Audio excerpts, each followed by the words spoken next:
You ask Tiger to solve. This deals with linear equations with one unknown. The final result is I equals 1 over 2. Let's solve it step by step. Group all I terms on the left side of the equation. Subtract 30i from both sides. Group like terms. Simplify the arithmetic.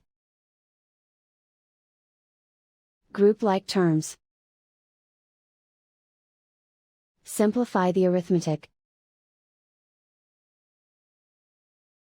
Group all constants on the right side of the equation. Subtract 5 from both sides. Simplify the arithmetic.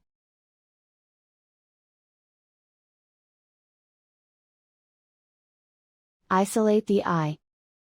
Divide both sides by -14. Cancel out the negatives. Simplify the fraction. Cancel out the negatives. Find the greatest common factor of the numerator and denominator. Factor out and cancel the greatest common factor. And so the final result is I equals 1 over 2.